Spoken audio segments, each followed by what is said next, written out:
ప్రేక్షకులకు స్వాగతం. 2026 ఫిబ్రవరి మాసంలో ద్వాదశ రాశి వాళ్ళ ఫలితాలు.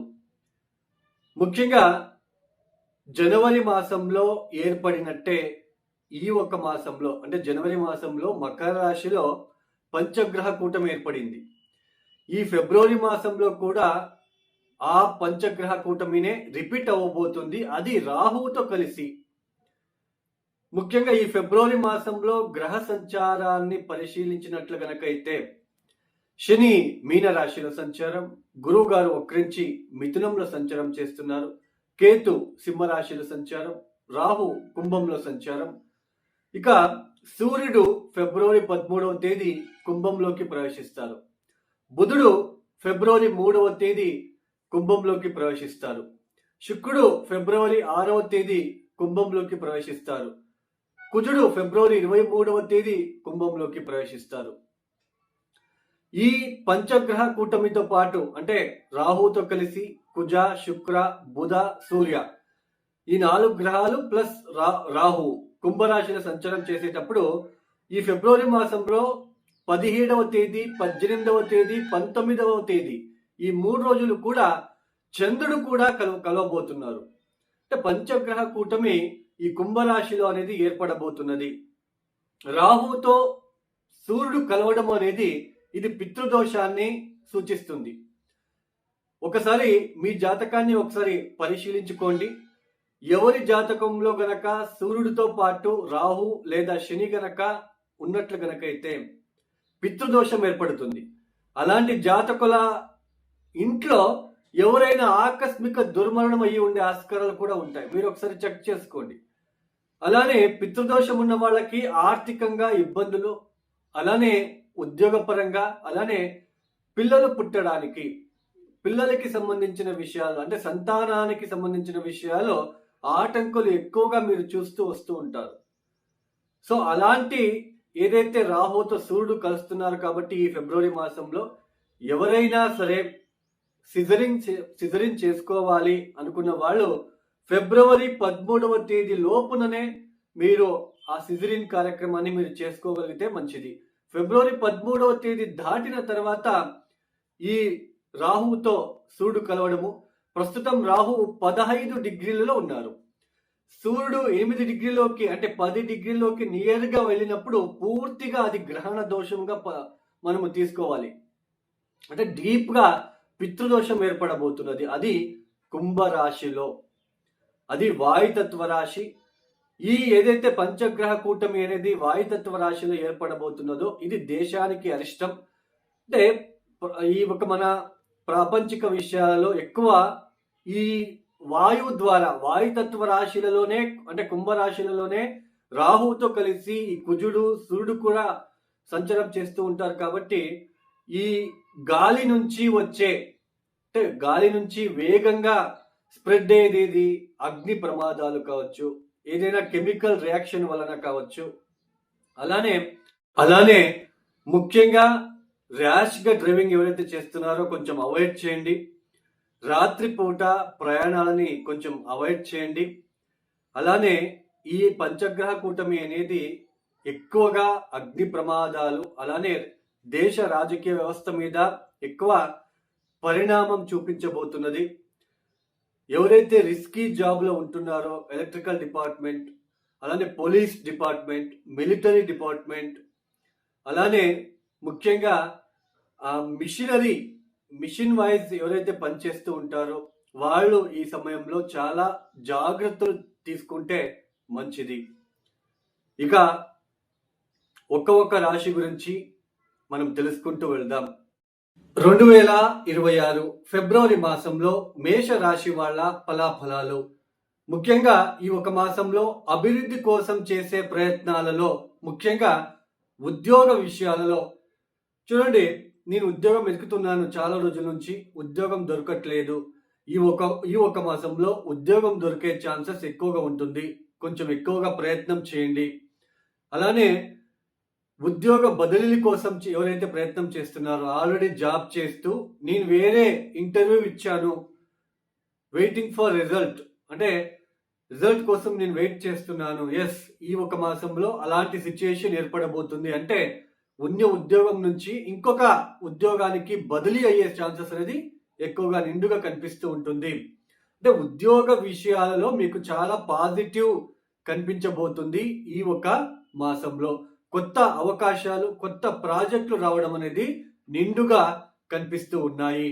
అంటే ఉద్యోగం కోసం చేసే ప్రయత్నాలు ఏవైతే ఉన్నాయో, అది ఇంక్రిమెంట్ కావచ్చు, ప్రమోషన్ కావచ్చు, కొత్త ఉద్యోగం కావచ్చు, ఇలాంటి విషయాలలో చాలా అంతవరకు పాజిటివ్ అంటే అభివృద్ధి చూడబోతున్నారు. అయితే గత మాసంలో పోల్చుకుంటే చాలా మానసికంగా ఒత్తిడిలో కొంచెం ఇవన్నీ మీరు ఫేస్ చేశారు. ఈ ఒక మాసంలో అవన్నీ కొంచెం తగ్గడానికి అవకాశాలు ఉంటాయి. మానసిక ప్రశాంతత లభిస్తుంది. అలానే మిత్రులను కలుసుకుంటారు. అంటే పాత మిత్రుల కలయిక అనేది ఈ ఒక మాసంలో జరగడానికి అవకాశాలు ఉంటాయి. ఆర్థిక విషయాలలో చాలా చాలా అంతవరకు అభివృద్ధిగా ఉండబోతుంది. రావాల్సిన డబ్బు మీ చేతికి అందడము, అలానే ఏదైనా ఇన్వెస్ట్మెంట్ చేసి ఉంటే ఆ డబ్బు మీ చేతికి అందడము, ఇలాంటివి ఎక్కువగా ఉంటాయి. అయితే లాభస్థానంలో రాహుతో పాటు సూర్యుడు, బుధ, శుక్రుడు, ఏదైతే ఈ పంచగ్రహ కూటమి ఏర్పడిందో ఇది పంచమ స్థానాన్ని, అంటే మీ మేషరాశి నుంచి పంచమ స్థానం ఏదవుతుంది? సింహరాశి. సింహరాశిలో కేతు ఉన్నాడు కాబట్టి చూడండి, వచ్చిన డబ్బుని సద్వినియోగం చేసుకోవడానికి ప్రయత్నం చేయండి. వచ్చిన డబ్బుని మళ్ళీ పెట్టుబడి పెట్టాలి, మళ్ళీ ఇన్వెస్ట్మెంట్ చేయాలి.